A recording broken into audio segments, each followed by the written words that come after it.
Salut à tous, la team OL, Thomas M. Show pour OL Fan TV. Très heureux, les gones, de vous retrouver dans une superbe ambiance. Regardez, c'est toujours à l'Hôtel Dieu, couleur rouge et bleu. Rouge et bleu sont nos couleurs.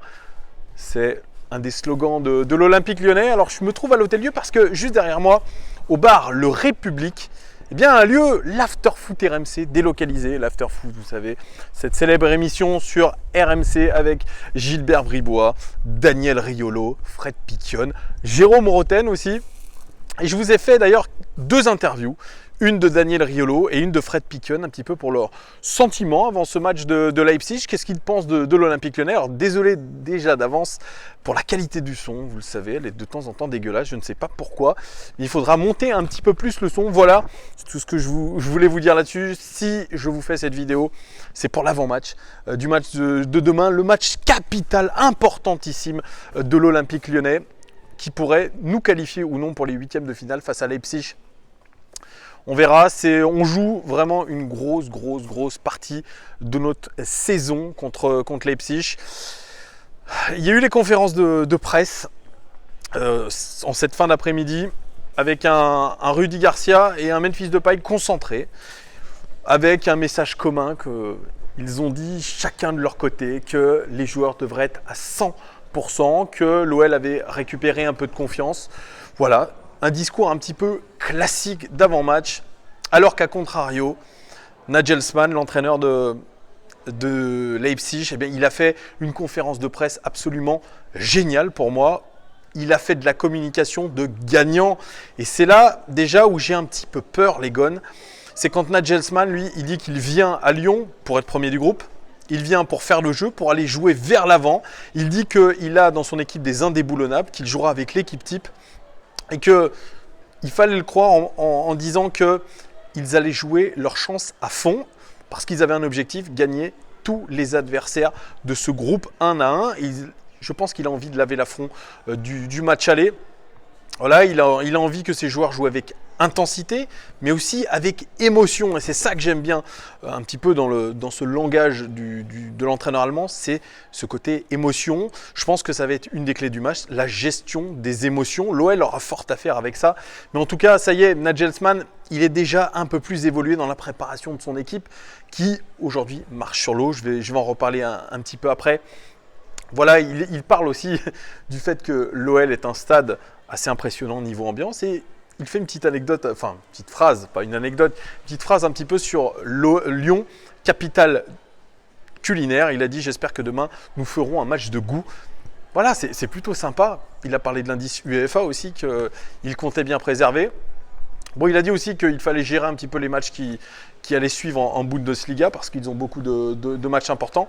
Mais voilà, moi j'ai senti dans les propos de Nagelsmann un entraîneur qui a envie de gagner demain et c'est pas ça qui me rassure. Voilà, alors Leipzig, actuellement, ils sont 2e de Bundesliga derrière le surprenant Borussia Mönchengladbach. Leipzig n'est qu'à 1 point de Mönchengladbach et en termes d'expected points, ils devraient être toujours 2e avec 1 point de moins. Vous voyez comme ils sont cohérents, les joueurs de Leipzig. Au niveau des buts marqués, 39 buts marqués, c'est la meilleure attaque de Bundesliga, tout simplement. Au niveau des expected goals, 34 buts inscrits. Vous voyez, ils sont légèrement en surperformance. C'est les 3e de Bundesliga en termes d'expected goals, donc c'est plutôt très bon. Au niveau des buts encaissés, super défense aussi, 16 buts encaissés. C'est la 2e meilleure défense de Bundesliga. En termes d'expected goals encaissés, c'est 18, c'est la 3e équipe en tant qu'expected goals encaissés en Bundesliga. C'est énorme. Alors, j'ai une petite statistique, je vous en avais parlé, en termes d'intensité, notamment l'intensité des challenges. Vous avez le PPDA que souvent je vous mets en avant, c'est le nombre d'interventions défensives par 90 minutes, etc. Le nombre voilà, d'actions non, le nombre, bref, vous m'avez compris, bref, je suis en train de me mélanger les pinceaux. Bref, là j'ai autre chose, j'ai comment mesurer l'intensité des challenges. On le trouve sur l'application Wisecout. Alors c'est très cher Wisecout, c'est uniquement pour les clubs.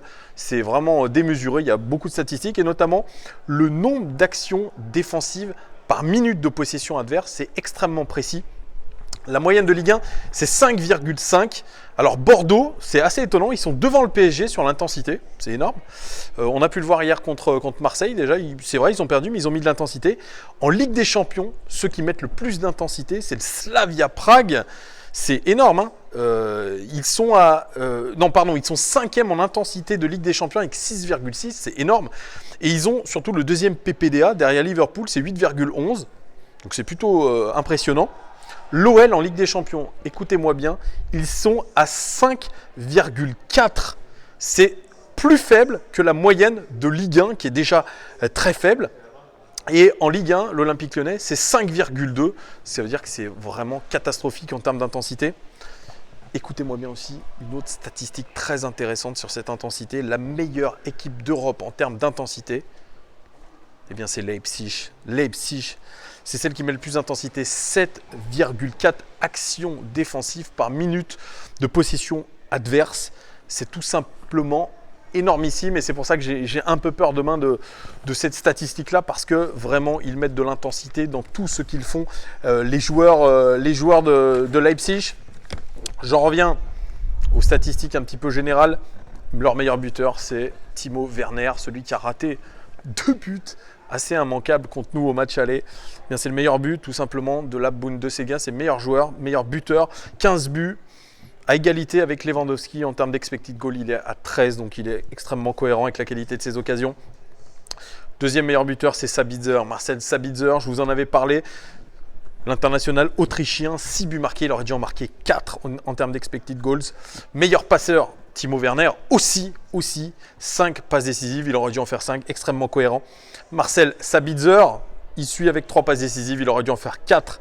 Au niveau des expected goals par 90 minutes, c'est Werner qui tient le haut du pavé avec un but attendu toutes les 90 minutes, c'est énorme. En termes de expected goals plus expected assists, par 90 minutes, eh bien c'est Werner, 1,41, suivi du très étonnant Christopher Nkunku, 1,13. Christopher Nkunku qui pourrait être d'ailleurs aligné titulaire, et surtout dans un rôle qu'il ne connaissait pas au Paris Saint-Germain, un rôle d'attaquant, un attaquant de soutien. C'est comme ça que l'utilise un petit peu Nagelsmann, donc c'est plutôt intéressant. Au niveau des passes clés par 90 minutes, c'est Christopher Nkunku aussi, 3 devant Sabitzer à égalité. Égalité plutôt les deux, 3 chacun, Nkunku et Sabitzer. Forsberg est à 2. On a une triplette en termes de passes clés, c'est-à-dire passe avant un tir qui est assez incroyable. En termes d'expected goal chain 90, c'est en gros les occasions créées dans le jeu par 90 minutes. C'est Kevin Campbell qui à 1,88 devant Ampadu, l'ancien de Chelsea, 1,75 et toujours Nkunku à 1,41. Nagelsmann, je vous en avais beaucoup parlé, c'est cette classe biberon un peu des entraîneurs. Les héritiers un petit peu de Guardiola, de Ancelotti, de Klopp. C'est Nagelsmann qui avait été pressenti pour entraîner le Bayern Munich, même pressenti, pourquoi pas, pour remplacer Valverde à Barcelone. Nagelsmann, lui, il a fait évoluer Leipzig avec un bloc très très impressionnant qui mêle transition d'attaque rapide à une machine offensive interchangeable et polyvalente, qui les a vus notamment marquer 20 buts en 4 matchs. C'est absolument énormissime.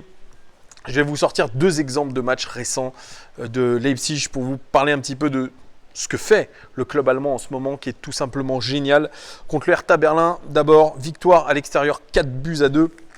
Nagelsmann, il évolue dans son 4-2-2-2 classique, ou alors un 3-5-2, ça dépend vraiment. Le Hertha Berlin, lui, était en 5-3-2, donc très défensif. L'objectif principal du Hertha Berlin, c'était de ralentir absolument l'attaque rapide de Leipzig et surtout limiter ses chances de transition rapide. Ça, c'est vraiment une clé. Pour s'assurer que son bloc ne soit pas contourné facilement, le Hertha Berlin a refusé de s'engager dans un pressing haut en jouant notamment avec 3 offensifs ancrés très profondément au milieu de terrain. Leipzig, lui, s'est adapté en faisant jouer ses latéraux collés à la ligne de touche pour étirer le bloc du Hertha Berlin. C'est ce qu'ils vont essayer de faire, je pense, demain si on joue en bloc bas, même si je pense que c'est une mauvaise strat. Une stratégie au début qui a beaucoup embêté Leipzig, car le Hertha a joué en bloc bas, surtout en verrouillant l'axe. Leipzig a alors fait monter très haut ses latéraux pour combiner avec les milieux de terrain, pour créer à chaque fois une surcharge dans les 30 derniers mètres adverses. Autre tactique pour Leipzig, envoyer des longs ballons sur Timo Werner, souvent isolé sur le flanc gauche de l'attaque pour faire sortir les défenseurs adverses et créer des espaces. Ça c'est vraiment très souvent répété et contre Lyon, ça pourrait aussi se répéter. Alors si on doit voir un petit point faible pour Leipzig, ce sont ces latéraux qui montent très très haut, peut-être trop haut, et qui offrent beaucoup de beaux espaces dans leur dos en contre-attaque rapide, et notamment avec un attaquant libre dans l'espace. Ça pourrait être un Jeffrey Ndeleit, ça pourrait être un Aouar, ça pourrait être un Memphis Depay par exemple. Et souvent, les attaques dans le dos se passent du côté de Klostermann, le latéral droit. Donc on pourra peut-être utiliser cet espace libre dans son dos. Le Hertha Berlin a aussi mis en place un gros contre-pressing pour éviter à Leipzig de jouer en transition rapide au milieu de terrain. Ça, c'est ce qu'on n'est pas capable de faire aujourd'hui. Peut-être que demain, on va essayer de mettre cette intensité-là, mais moi, je ne l'ai pas vu, en tout cas, sous l'ère Garcia. Il faut aussi être capable de varier un petit peu le pressing pendant le match, notamment en essayant de ne pas laisser les défenseurs relancer trop facilement. Ça pourrait être une clé, de ne absolument pas les laisser relancer facilement, ou alors vraiment faire de temps en temps, alterner, ça peut être intéressant, les laisser venir, ensuite les presser très haut. Voilà, on verra ce qu'il faut faire demain, on verra ce que Garcia a prévu.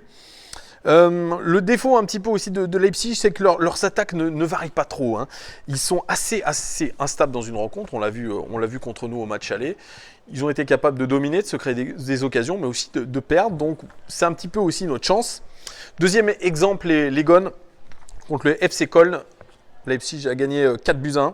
Ils étaient toujours en 4-2-2-2. Köln a évolué comme le Hertha au début, en bloc bas, en 4-1-4-1. C'est la formation dans laquelle on avait évolué contre le Zénith Saint-Pétersbourg. Et ils ont joué un petit peu comme le Hertha. Mais jouer en bloc bas, comme je vous l'ai dit, c'est très dangereux car c'est une stratégie qui laisse toute la domination à Leipzig. Et Dieu sait que quand Leipzig domine, ils sont très très forts. Leur double pivot, il est composé de Konrad Laimer et Diego Demon dans ce match. Et je pense que ce sera le double pivot de demain contre l'OL. Et eux, ils restaient dans le tiers central du terrain. Et surtout, ils restaient très proches des défenseurs centraux, mais aussi capables de pouvoir tout de suite s'orienter sur des options offensives. C'est ça qui est intéressant pour eux. Sur les côtés, on avait Emil Forsberg, qui était absent du premier match, parce qu'il revenait de blessure. Emil Forsberg à gauche et à droite, l'indéboulonnable Marcel Sabitzer. Eux, ils étaient plutôt positionnés dans l'espace entre les milieux de terrain et les ailiers de Köln, ce qui devrait être à peu près la même chose contre l'Olympique Lyonnais. Comme toujours, la structure de passe de Leipzig, elle est simple, elle est rapide, elle est verticale et surtout très efficace. En bloc bas, tu peux bien défendre, mais tu t'exposes un moment ou un autre à une percée adverse de ton bloc. C'est là où moi je trouve que cette stratégie-là, elle est dangereuse. Et quand tu essayes de jouer vers l'avant, tu te retrouves menacé par des contre-attaques de Leipzig avec plein de joueurs entre les lignes. Et ça, ils ont un petit peu cette science, notamment Forsberg, notamment Sabitzer, de tout de suite se mettre entre les lignes pour aller vers l'avant. Je tourne mes pages, les amis. Leipzig trouve toujours le moyen d'accéder au dernier tiers du terrain, notamment avec des latéraux qui usent de ballons envoyés dans des zones dangereuses. Ça aussi, les latéraux, ils sont importantissimes, que ce soit Heidenberg et Klostermann. Je ne sais pas si je le prononce bien. Alstenberg et Klostermann. Alstenberg, en l'occurrence, combine beaucoup avec Emil Forsberg, qui lui-même trouve dans l'espace libre Werner, dans les half spaces. Vous savez, c'est les bandes sur le côté du terrain. C'est un schéma classique de jeu. Par exemple, pour Leipzig, c'est Emil Forsberg se positionne entre les lignes et occupe l'espace entre l'arrière latéral et le défenseur central. Il est le récepteur clé dans les schémas d'attaque du RB Leipzig. Et il abreuve constamment Timo Werner en permettant notamment à Alstenberg de naviguer sur son côté. Ça a l'air d'être simple comme ça. Les passes verticales sont également essentielles pour Leipzig dans leur progression de balle.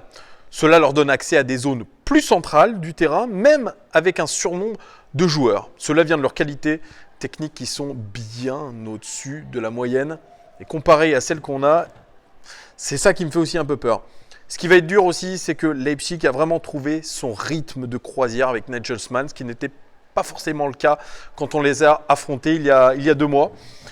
Les joueurs ont super bien assimilé les concepts de jeu de leur entraîneur, le projet de jeu notamment. Pour moi, ils sont clairement plus forts qu'au match aller.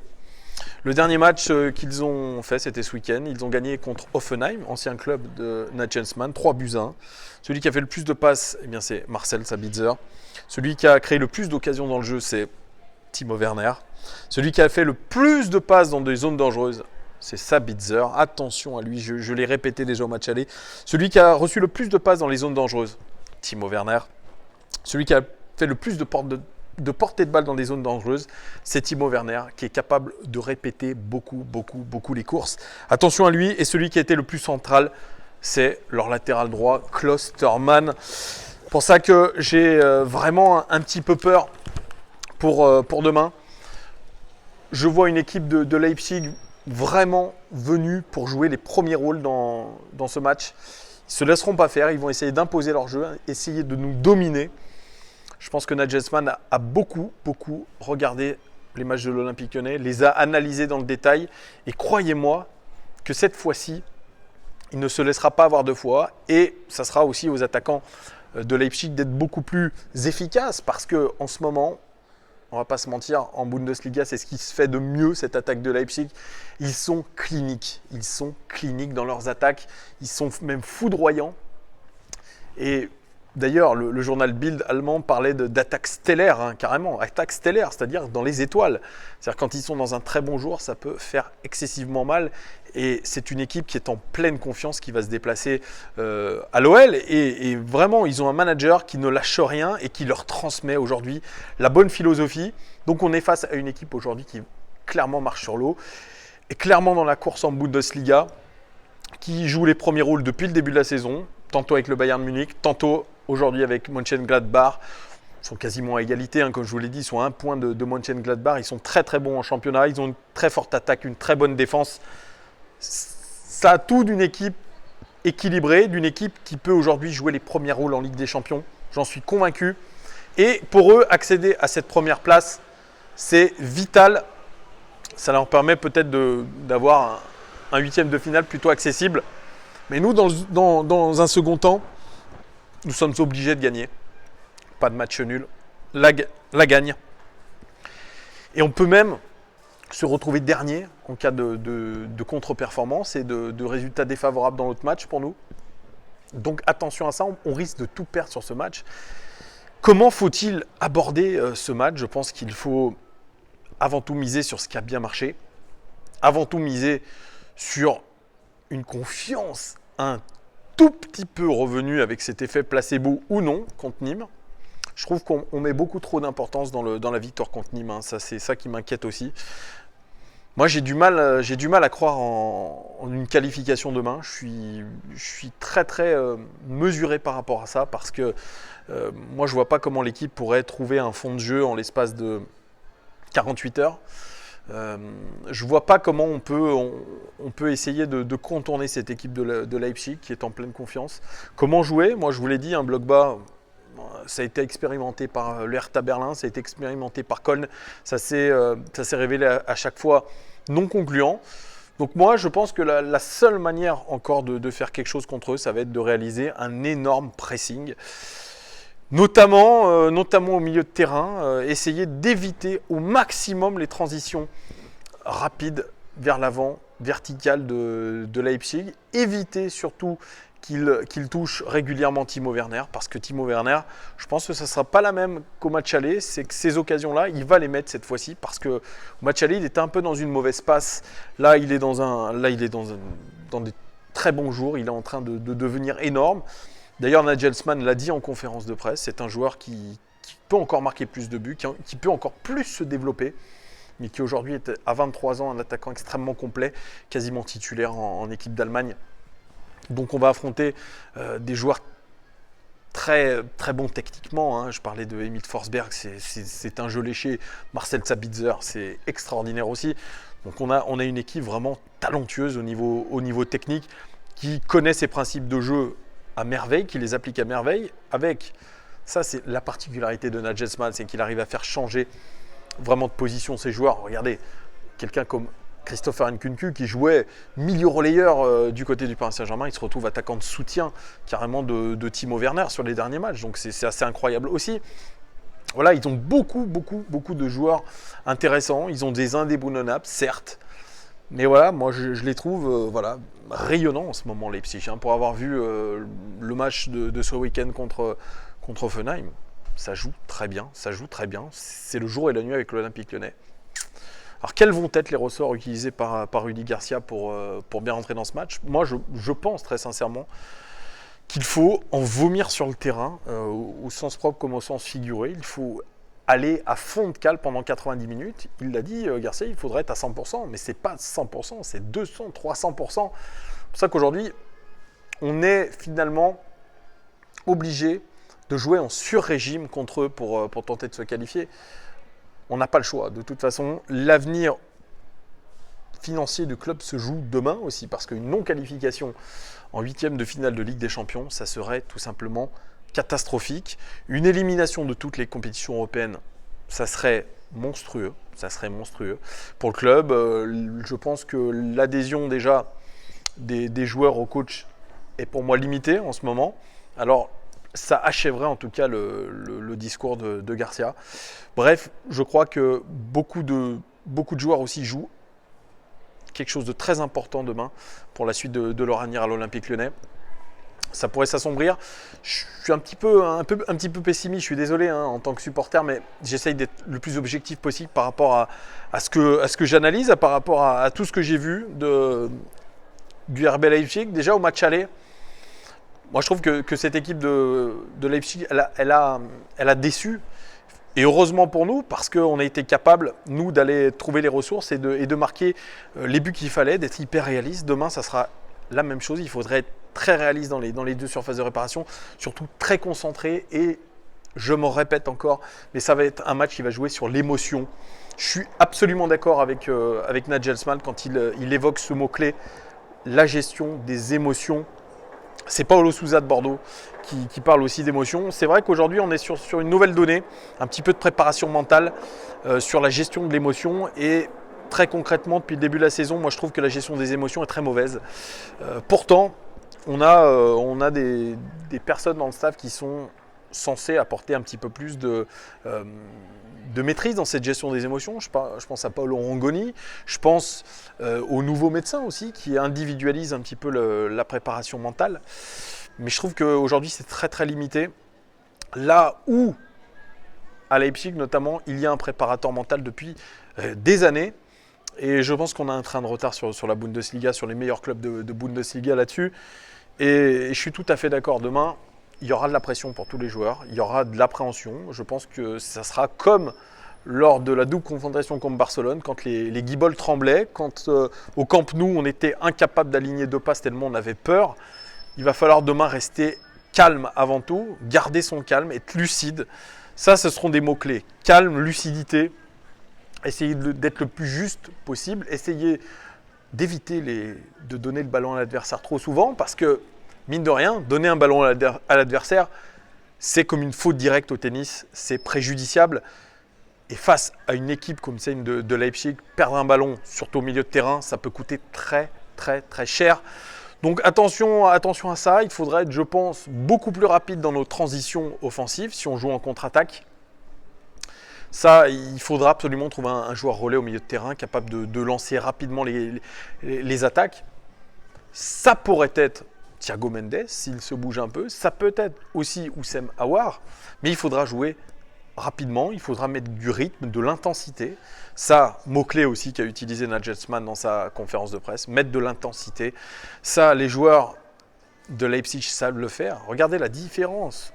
5,1 pour l'Olympique Lyonnais, 7,2 pour Leipzig. C'est énorme cette différence de 2 actions défensives par minute de possession adverse supplémentaire. Elles sont énormes, énormissimes. Voilà, à nous de retrouver un petit peu cette mentalité, cette envie. Parce que quand on retrouve la motivation, quand on retrouve la bonne mentalité, on retrouve les jambes aussi. Même si on est fatigué, on arrive à retrouver ce surcroît de motivation, notamment en Ligue des Champions.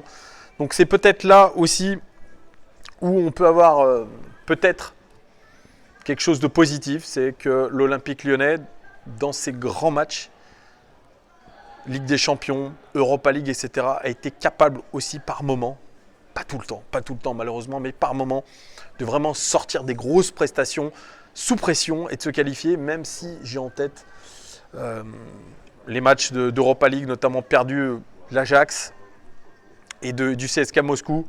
Pourtant chez nous, à chaque fois, on a quand même, je trouve, très mal négocié ces deux matchs-là.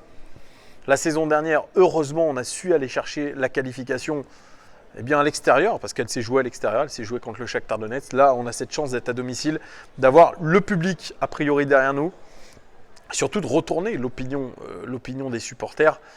Sur un match comme ça, vous jouez tout, vous jouez vraiment votre cote auprès des supporters, vous jouez l'avenir du club. Vraiment, demain, il se joue beaucoup de choses. Donc, voilà, on y croit les gars. Dites-moi, vous, ce que vous pensez de ce match-là. Qu'est-ce que vous voyez en pronostic? Alors, j'ai pas fait mon pronostic. Moi, je pense que l'Olympique Lyonnais va perdre 2-1, malheureusement. Mais j'espère vraiment me tromper, les gars. J'ai pas envie de parier contre nous, mais là, j'essaye juste d'être objectif par rapport à ce que je vois. Voilà, dites-moi, vous, ce que vous pensez de cette équipe de Leipzig. Dites-moi aussi votre pronostic en commentaire. Et encore une fois, merci de me soutenir. Merci de me suivre de plus en plus nombreux. Je vous souhaite une très agréable journée de mardi en espérant une grosse ambiance au stade. J'y serai, je vous ferai un vlog. Et puis aussi suivront les interviews de Piquion et de Riolo. Augmentez le son parce que c'est vrai que le son n'est pas terrible. Je m'en excuse encore. À très vite les gars. Ciao.